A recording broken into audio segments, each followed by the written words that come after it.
The last thing she saw before the darkness was complete was the silver of sky.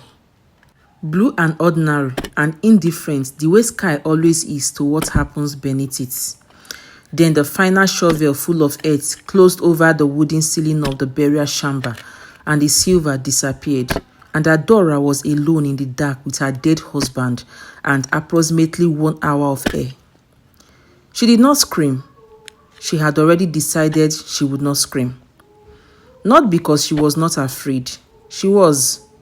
The fear was a physical thing. It occupied the space in her chest where her breathing lived and made every breath she took feel like a negotiation.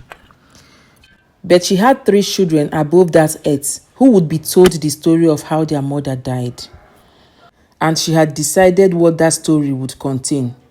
It would not contain screaming. She lay in the darkness beside the cold body of the man she had loved for 11 years, and she breathed carefully and she thought. She thought about the law that had put her here. She thought about everyone who had known that law existed and had never once said anything about it to her in 11 years of living inside the palace it governed. She thought about her children's faces when she held them one by one that morning. She thought about the 14-year-old boy who would now attempt to run a kingdom he was not ready for. She thought about all of this in the careful, methodical way she thought about everything, sorting it, organizing it, finding the shape of it in the dark. And then something happened that she had not expected. The darkness spoke.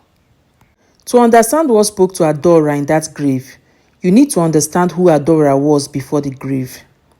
And to understand who she was, you need to go back 11 years to the morning a young woman arrived at the palace of Abagana for the first time as the king's newest wife and looked at everything around her with the specific assessing attention of someone who has just entered a complicated situation and is already calculating how it works.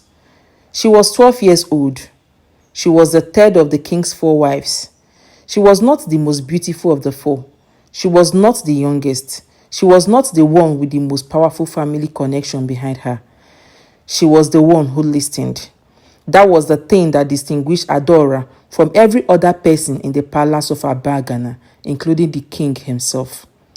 She listened with her whole body, with the complete unhurried attention of someone who understands that the most important information in any room is always never the thing being said loudly.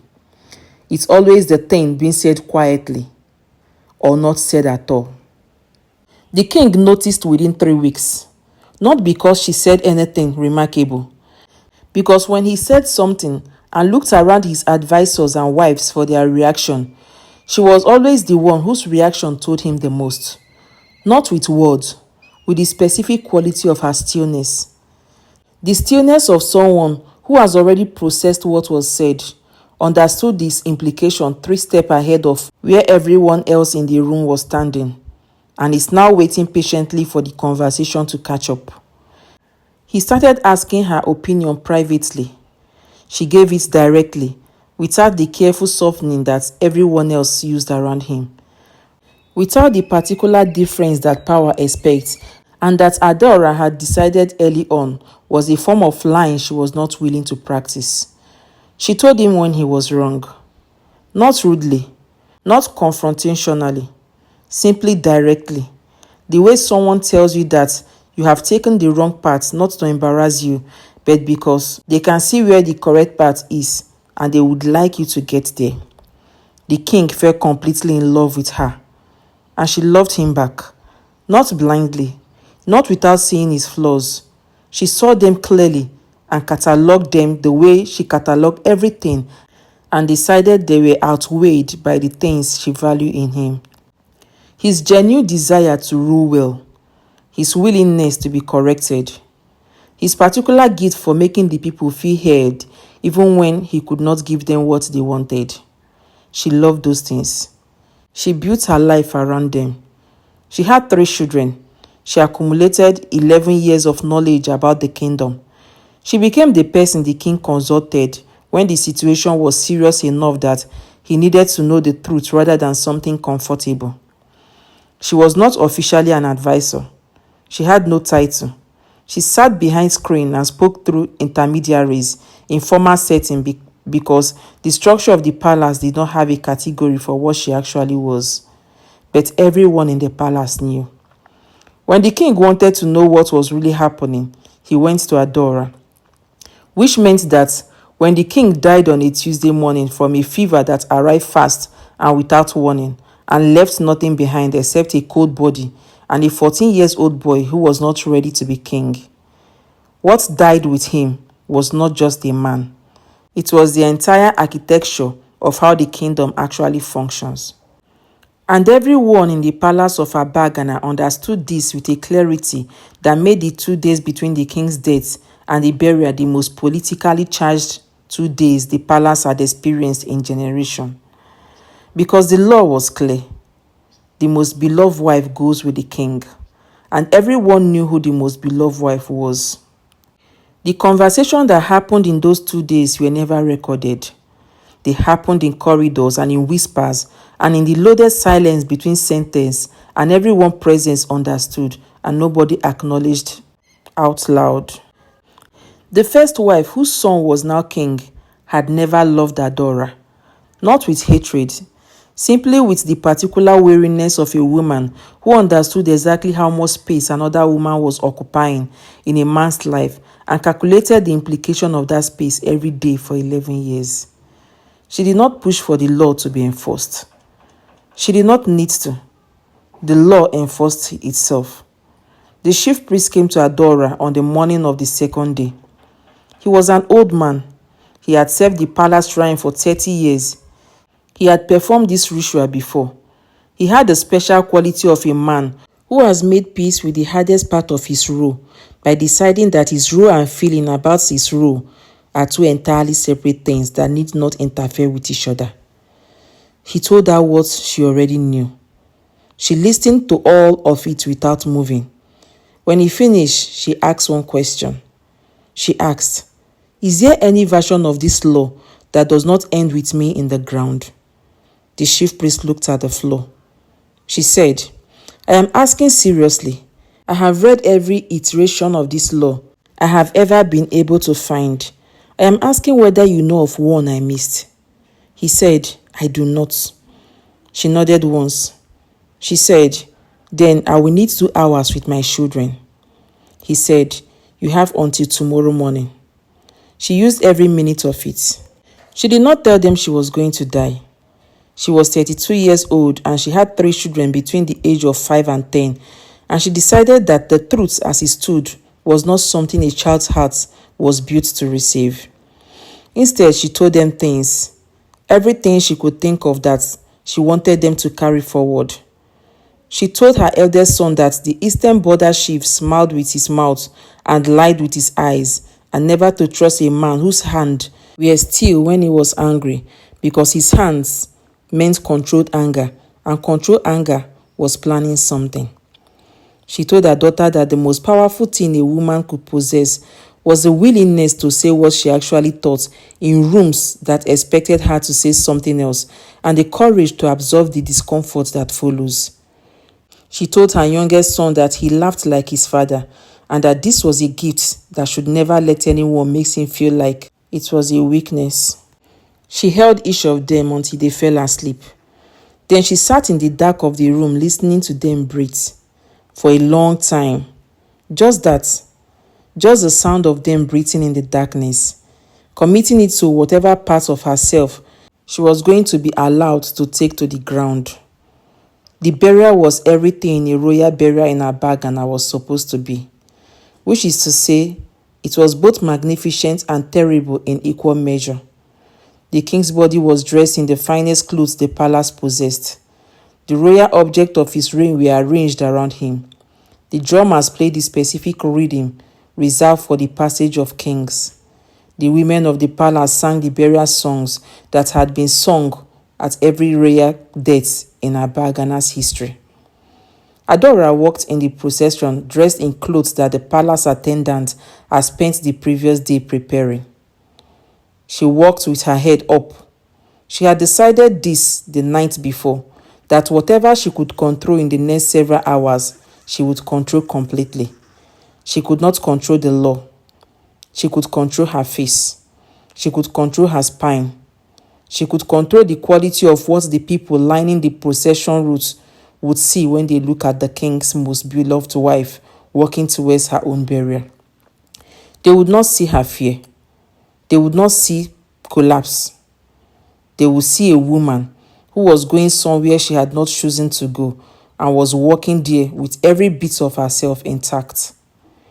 The royal grave was prepared at the edge of the palace compound where all kings of Abagana had been buried for generations. The burial chamber was larger than she had expected. She did not know why this surprised her. She had known about the law her entire adult life and had presumably known that the chamber was large enough for two people and had simply chosen not to think about the specific dimension of it until this moment. The king's body was placed first. Then Adaora was helped down into the chamber beside him. The chief priest spoke the word of passage, the specific prayer that were supposed to guide the king's spirit safely to the ancestors with the beloved wife as escorts. Adaora listened to the prayer. She thought, I know this prayer. I have heard them perform 3 times in my years in this palace. I never imagined I would hear them perform over me. She looked up through the open top of the chamber at the sky above, blue and ordinary and indifferent. Her children were not at the burial. She had requested this. She did not want the last thing they saw of her to be this. The wooden covering was placed over the chamber. The light narrowed, and was gone. The darkness was absolute. Not the darkness of a room at night where your eyes eventually find the shape of things. Not the darkness of a forest at midnight where some thin light always finds its way through. Absolute darkness. The specific darkness of underground, of a sealed space, of a place that has never known light and has no expectation of it. Adaora lay still. She counted her breaths, not out of panic, out of the same methodical habits that governed everything she did. Information was always useful. Knowing how many breaths she had taken since the earth closed told her roughly how much time she had passed and roughly how much air remained. She counted, and in the counting she noticed something. The darkness was not empty. This is the part of the story that I want you to understand is not metaphor, not the poetic language of a storyteller reaching for meaning. The darkness in that burial chamber was not empty. There was something in it. Not a shape, not a presence she could point to or describe the edge of. A quality. The specific quality of attention. The feeling of being looked at by something that is not using eyes to do the looking. The awareness of being perceived by something that perceived the way deep water perceives, through the pressure, through the displacement of everything around you. And Adaora stopped counting her breaths. She said into the darkness, I know you are there. She had not planned to say it. It arrived in her mouth fully formed, and she said it the way she had said everything, directly, without decorative softening. The darkness did not respond. But it changed. The quality of it changed. The way the quality of a room changes when someone in it has been asked a direct question and is deciding whether to answer. Adaora said, I have perhaps 40 minutes of air remaining. I would prefer to spend them in a conversation than in silence. She said, you have my complete attention, which is not something I give easily. She said, I am listening. And the darkness answered. It did not speak in words. It spoke in the language that the body knows before the mind has words for it. In the frequency of complete understanding. In the specific sensation of a truth arriving in your chest, fully formed without passing through your ear. And what it said was this. It said, you are not supposed to be here. Not as comfort, not as reassurance, as fact. It said, the law that put you here is not a law of the earth. It is a law of men. And men's law and earth's law are not the same thing and have never been the same thing. And the confusion between them is the oldest mistake in the history of human being making laws in the first place. It said, the earth did not ask of you. The earth does not want you. The earth has no use for a woman who is not finished yet. Adaora lay in the darkness and listened to the oldest thing she had ever listened to tell her that she was not finished. She said, then what do you want from me? The darkness said, it said, I want nothing from you. It said, I am telling you what I am telling you because you are lying in my oldest piece beside a man who is finished and you are not finished. And the difference between the two of you is something I can feel the way you feel temperature. It said, he is cold. It said, you are not. It said, what do you do with that information is entirely your decision. Adaora was quiet for a moment. Then she said, the chamber is sealed. There is packed earth above me and a wooden ceiling between me and that earth, and I have no tools and approximately 30 minutes of air. The darkness said, yes. And she said, and you are telling me it is my decision. The darkness said, I am telling you, it has always been your decision. The law told you otherwise. The law was wrong. The most important decision of your life have always been yours. You simply were not always told this. Adaora laid in absolute darkness beside her dead husband and the oldest thing that had ever spoken to her. She thought about her children. She thought about the 14-year-old boy who was now attempting to be king. She thought about the eastern border king who smiled with his mouth and lied with his eyes. She thought about everything she knew that was about to be buried with her. She thought about the scratch marks that were going to be found on the inside wall of this chamber. And she sat up in the dark and she began. The wooden ceiling of the burial chamber was old. This was the first thing that worked in her favor. Royal burials in Abagana happened every generation or so. The wood used for the chamber ceiling was not new. It had been stored, and stored wood in a humid climate developed weakness that fresh cut wood does not have. She found the weakness with her hands. Working methodically, pressing, testing, moving across the surface of the wood in the dark, the way a blind person reads a face, finding where it gave slightly, where the grain had begun to separate. She found it in the corner. She pressed. It gave. Not much, not enough, but the specific sensation of something that will give more if more is asked of it. She asked more of it. She braced her shoulder against the body of her husband behind her. She used everything, every bit of leverage her body could produce. Her arms, her back, the specific desperation of a woman who has 30 minutes of air and 3 children above ground, and a conversation with the darkness that has told her she is not finished. The wood cracked. Earth fell into the chamber, into her face, into her mouth. She turned her head and spat and kept pushing. More wood, more earth. She was breathing through her teeth now. The air in the chamber thin and hot and tasting of things she did not have words for. She pushed through the earth with her hands, the way she had pushed through every obstacles that had ever been placed in front of her throughout her life. Methodically, completely, without stopping. Her hand broke the surface first, into the ninth air. She felt it, the specific sensation of air that has not been underground, cold and wide and tasting of living world. She pulled herself through. It was not graceful.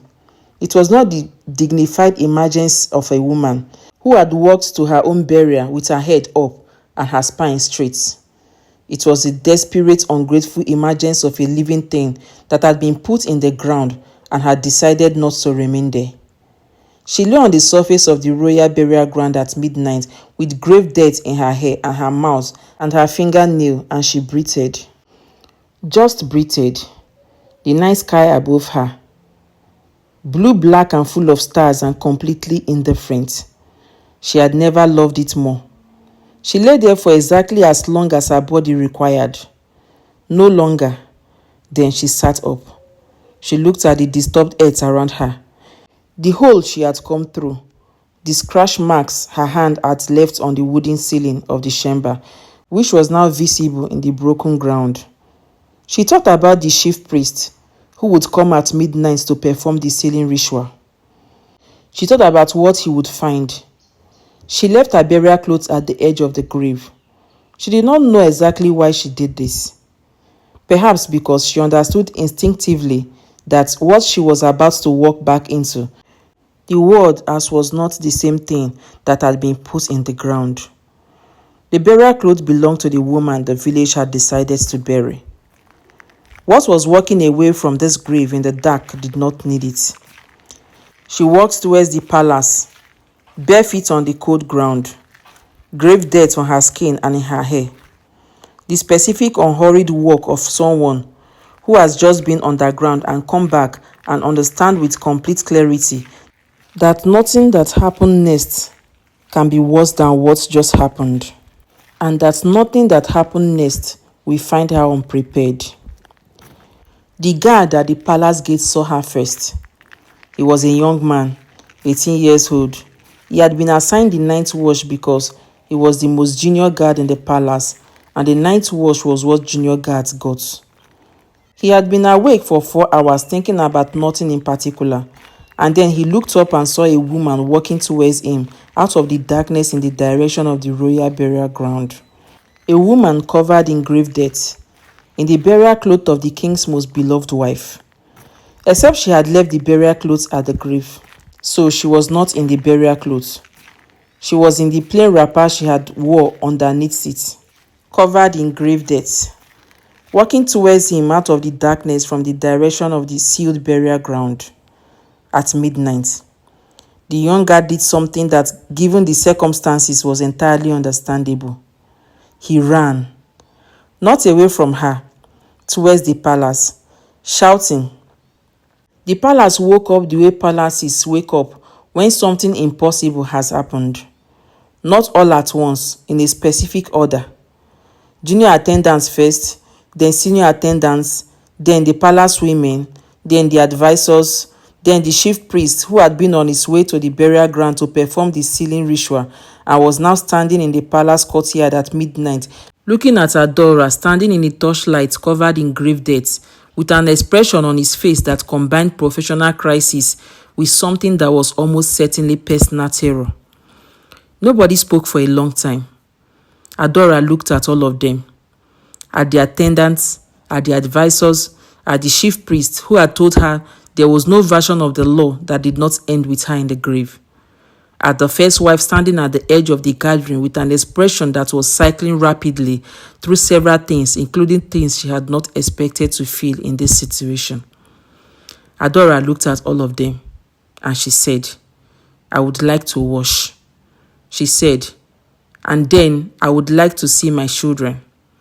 She said, "And then tomorrow morning, I would like someone to explain to me exactly how the law handles a situation it apparently did not anticipate." Nobody moved for a long moment. Then the youngest attendant, a girl of perhaps 15 years who had served Adaora for 2 years and was apparently the only person in the courtyard whose brain had restarted faster than everyone else. She stepped forward. She said, "Yes, of course, come with me." And Adaora followed her. Leaving the rest of the palace standing in the courtyard in the middle of the night looking at each other with the specific expression of people who are going to be dealing with the implication of this moment for a very long time. The emergency council met at dawn. All 7 palace elders, the chief priest, the senior advisor, the first wife in her capacity as mother of the new king, they had been awake since midnight and it showed. The question before them was one that none of them had ever encountered, and that the law, in all its generation of careful development, had apparently never thought to address. What do we do when the woman you buried comes back? The argument went in several directions simultaneously. The most senior elder said, "The law requires the burial of the most beloved wife. The burial was performed. The law is satisfied regardless of consequent events." The chief priest said, "The law requires the wife to accompany the king's spirit to the ancestor. If she has returned to the living world, the purpose of this law has not been fulfilled." The second advisor said, "If she returned by supernatural means, then she is not the same woman who was buried, and the law does not apply to whatever she currently is." The first wife said nothing. She sat in her chair and said nothing, and her face was completely still, in the way that faces become completely still when the person inside them is thinking faster than they want anyone around them to know. The argument continued for 3 hours. They resolved nothing. Because the truth underneath all of the argument was something none of them was willing to say out loud. The truth was this: they were afraid of her. Not of what she was, not of what the grave had done to her, or put in her, or sent back with her. Of what she knew. She knew every alliances and every threat and every grain store and every border dispute and every neighboring shift through loyalty. She knew where the bodies were buried, metaphorically, politically, in some cases almost certainly literally. She knew who had been scheming from the royal grain store for the past 3 years and had not reported it because they were related to the third elder. She knew which advisor had been quietly feeding information to the Eastern Border chief for 18 months. She knew of all of this because she had spent 11 years listening with her whole body to everything that happened in this palace, and she had remembered all of it with the specific comprehensive memory of someone who had always understood that knowledge was the only form of power available to a person in her position. And now she was alive, and they had buried her. That combination of facts was the most politically dangerous situation the palace of Abagana had been in since anyone present could remember. Adaora was not at the council. She had not been invited. She was with her children.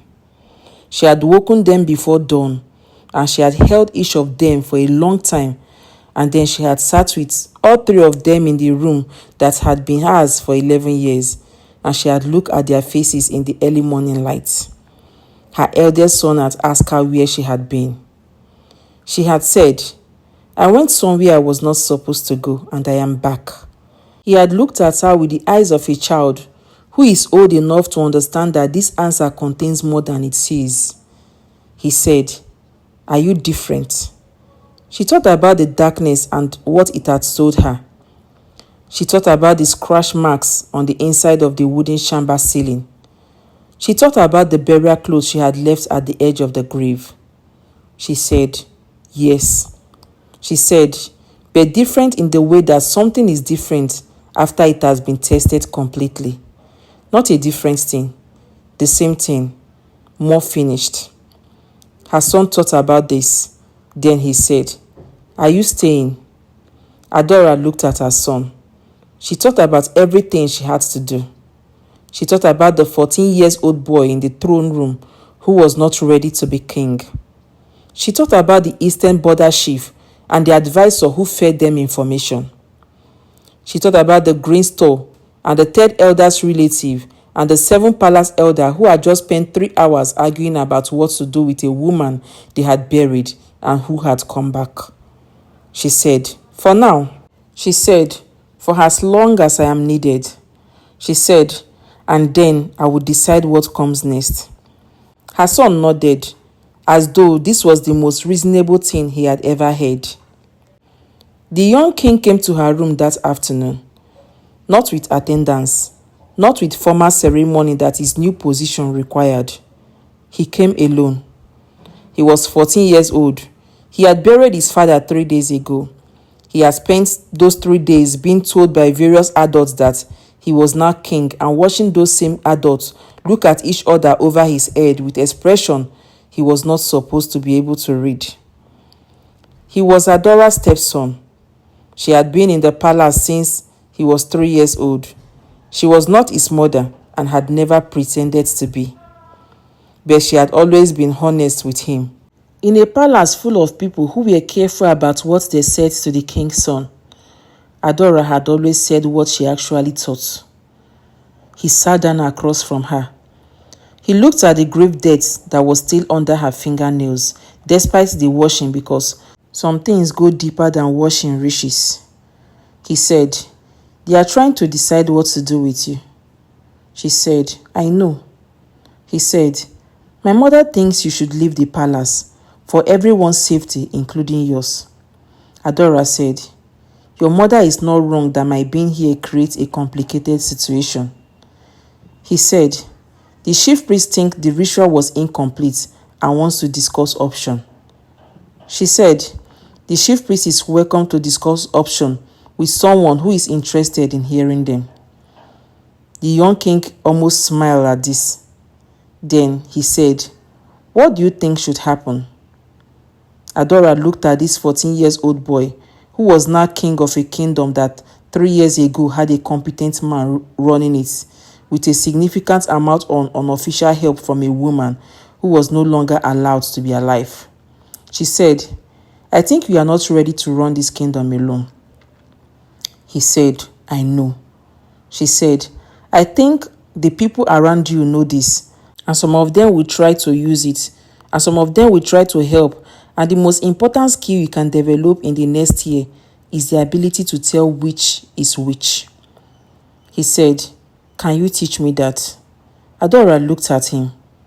She thought about the conversation in the dark, about the thing that had told her she was not finished, about the burial clothes left at the edge of the grave. She thought about what she had come back for.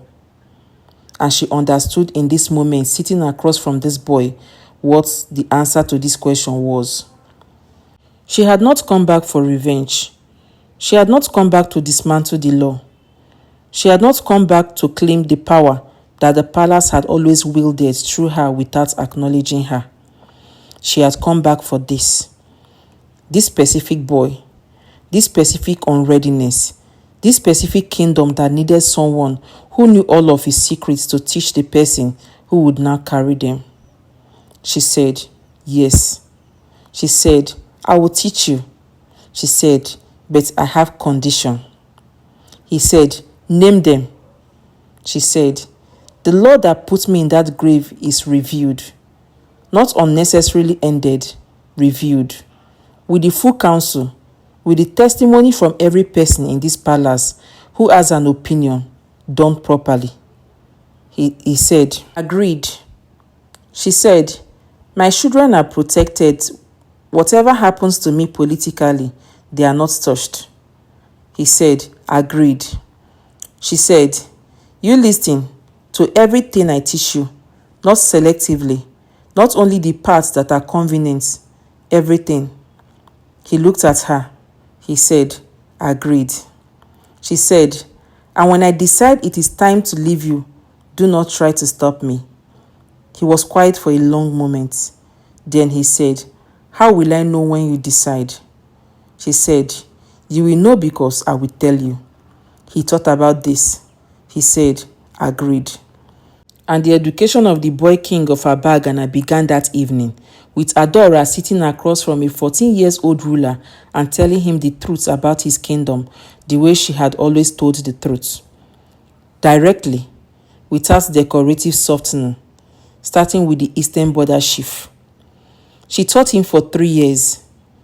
3 years of daily session that began at dawn and ended when there was no more to cover that day, and sometimes did not end until the lamp were burning low. She taught him everything. Every alliance, every threat, every grain store and border disputes, and neighboring chief through loyalty, and the specific sign by which you could tell the difference between the ones who were trustworthy and the ones who smiled with their mouths and lied with their eyes. She taught him how to listen the way she listened, with the whole body, with the understanding that the most important information is almost never the thing being said loudly. She taught him how to read a room, how to identify who in the council was speaking for themselves and who was speaking for someone else, how to track the movement of loyalty over time, how to know when an alliance was shifting before the other party knew it themselves. She taught him how to be wrong gracefully, how to change his position when new information arrived without making the changing of position look like weakness, how to absorb criticism from someone who was right without punishing them for being right. She taught him this one specifically by example. She was wrong in front of him regularly about small things, about assessments of people that turned out to be incorrect, about prediction that did not come to pass. She was wrong and she said so, and explained how she had been wrong and what she had missed and what she would look for differently next time. And the boy watched her do this and understood something that none of his other advisor had ever shown him. That the ability to be wrong and say so is not weakness. It is the foundation that everything else is built on. She also taught him about the law. The review she had requested happened in the second year. It was contentious. It lasted 4 months. It produced no clean resolution because laws that have existed for generations never produce clean resolutions when they are reviewed because they are embedded into many other things. But it produced a change. The law was modified. Not ended, modified. The modification said, a wife designated for burial accompaniment may petition the council for exemption on ground of dependent children under 10 years of age or unique service to the kingdom that cannot be replicated. It was not everything, it was something. Adaora accepted it as something. She understood that the distance between what is right and what is possible is a distance measured in generation, and she was willing to move it one generation's worth in her lifetime and trust that the generation after her would move it further. In the 3rd year, something happened that neither of them had anticipated. The young king handled a crisis without her. A real crisis, a genuine threat to the kingdom from the western border that arrived without warning and required immediate response. Adaora was ill that week. A fever, nothing serious but enough to keep her in her room. The crisis arrived on the 2nd day of her fever. The young king dealt with it. He called the council. He listened to everyone. He identified which advisor was speaking for himself and which one was speaking for the other interest. He asked the right question. He made the right decision that needed making. He communicated it with specific combination of authority and humility that made people follow it without resentment. By the time Adaora was well enough to hear about it, the crisis was resolved. She sat in her room and listened to the account of what the young king had done. And she felt 2 things simultaneously. Pride so complicated it was almost physical, and the specific sensation of a task completed, of something finished. She sat with those 2 feelings for 3 days. Then she went to the young king. She said, "Do you remember the condition?" He looked at her. He had grown 3 inches since she started teaching him. His voice had changed. There was something in his eyes now that had not been there at 14. A quality of considered awareness, of a person who looked at situation and understand it and make sure it's based on that understanding rather than impulse or fear. He said, "Which condition?" She said, "The one about leaving." He was quiet for a long time. Then he said, "It is time." She said, "Yes." He said, "How do you know?" She said, "Because you handled the western border crisis without me." She said, "And you handled it better than I would have because you are not me and you brought things to it that I would not have brought. And that means you do not need me to teach you anymore." She said, "And when a teacher is no longer needed by a student, the kindest thing the teacher can do is leave so the student does not spend the rest of their life looking over their shoulder for approval." The young king looked at the woman who had been buried alive at 32 and had crawled out of her own grave and come back and spent 3 years teaching him everything she knew. He said, "Where will you go?" She said, "I do not know yet." She said, I know what I know, and I know it is useful. I will find somewhere it is needed. He said, and your children? She looked at him. She said, they are 17 and 15 and 12. They are old enough, and they have a king who has agreed to protect them. He said, I have agreed. She said, then I am going. He stood. He was 17 years old, and he had been king for 3 years, and he was the best king Abagana had seen in a generation, and he and both them knew that she was a significant reason for this, even though her name would never appear in any official record in his reign. He said, I do not know how to thank you. She said, rule well. She said, review the law again in 10 years. Move it further than I moved it. She said, remember the eastern border chief. He has a son now who is learning from him. Watch the son. She said, the grain store situation was resolved, but the condition that created it have not been. Address the condition. She said, listen always with your whole body to what is being said quietly and to what is not being said at all. He said, I will. She looked at him for a long moment. Then she said, good. And she left. She walked for 3 days before she stopped anywhere. Not because she had nowhere to go, because she has spent 35 years of her life with the movement governed by something external. First, her family, then the palace, then the law, then the grave, then the obligation of the boy king. 3 days of walking wherever she wanted, in whatever direction felt right, was not an indulgence. It was practice. The practice of being someone whose direction was entirely their own decision. She stopped at a village on the 3rd day because she was hungry and because she had noticed something about the eastern field as she passed it. The crops were wrong. Not falling, wrong. Planted in a pattern that was going to produce approximately 40% of what the same field would produce if planted differently. A mistake that anyone who has spent 3 years studying grain store and agricultural reports would recognize immediately. But that would not be obvious to someone who has simply farmed the same way their parents farmed. She stopped at the village chief's compound. She told him about the eastern field. He looked at her with the expression of a man who is not certain whether to be offended or interested. She explained, specifically, what the current planting pattern would yield, what a different pattern would yield. The difference expressed in practical terms that a chief responsible for feeding his village would find impossible to dismiss. He listened. He asked questions. She answered them. By the end of the conversation, he was looking at her with the specific expression that intelligent people get when they just encountered someone significantly more knowledgeable than they expected. He said, where did you learn this? She said, I spent 11 years paying attention to a kingdom's agricultural record. He said, are you looking for somewhere to stay? She said, temporarily. She stayed for 4 months. She helped with the eastern field replanting.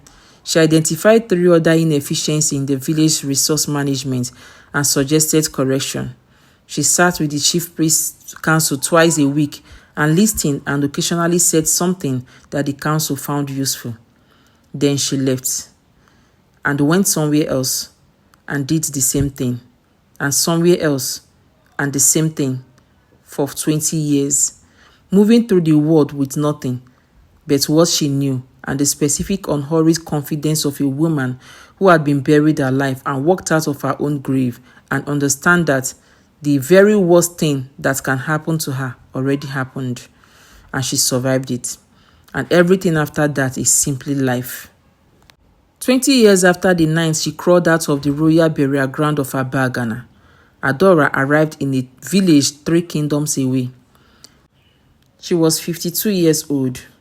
The grey at her temple had spread. Her hands had the specific look of hands that have done real work in the world for many years. She worked with the unhurried authority of someone who had long since stopped needing to prove anything to anyone, including herself. The village was called Nnewi. It was a prosperous village with a problem. The problem was its eastern border. She had heard about the eastern border problem at the previous village. The way problem traveled in the space between village, through traders and travelers, and the specific oral network that carried useful information across distance faster than any official messenger. She went to the chief's compound. The chief was a large man in his 40s. He had the specific look of a man who was competent at most things and was currently dealing with something that was outside the range of his competence and knew it. He looked at her. She looked at him. She said, "I hear you have a problem with your eastern border." He said, "I do." She said, "I can help." He said, "Who are you?" She looked at him. She thought about a young woman arriving at a palace for the first time and looking at everything with assessing attention. She thought about 11 years of listening with her whole body to everything that happened in the palace of Abagana. She thought about the darkness of the burial chamber and what had spoken to her in it. She thought about the scratch marks on the inside of the wooden ceiling. She thought about a burial cloth left at the edge of the grave. She thought about 3 years of teaching a boy to be a king. She thought about 20 years of moving through the world with nothing but what she knew. She said, "My name does not matter." She said, "What I know does." He looked at her for a long moment. Then he said, "Sit down." She sat and began. They found the burial clothes at the edge of the royal grave in Abagana. It is still there. The palace attendants who have cared for the royal burial ground for 20 years since that night have left it exactly where she placed it. Not as a monument, not as a memorial, as a reminder of what happened when you bury someone who was not finished, of what the grave cannot keep. The law was reviewed again 10 years after Adaora left. As she had asked, it was modified further. The conditions for exemption were expanded. A generation later, it was reviewed again and modified again. It took 4 generations to end completely. 4 generations of kings who had been taught directly or indirectly by a woman who had been put in the ground at 32 and had decided not to stay there. The young king she taught ruled for 40 years. His reign is remembered in Abagana as the most prosperous and stable in the kingdom's recorded history. His name is in the official record. Hers is not, but then, the most important things really are. They say that in Abagana, if you stand at the edge of the royal burial ground at midnight, you can still hear it. Not screaming, not crying, just the sound of someone walking, methodically, completely, without stopping. The scratch marks on the inside of the wooden chamber ceiling have never been repaired. Something deserve to be exactly what they are. Evidence that she was there, that she was put in the ground, and that the ground could not keep her. This has been the Whispers of the Forbidden, where some stories were never meant to be told, but needed to be.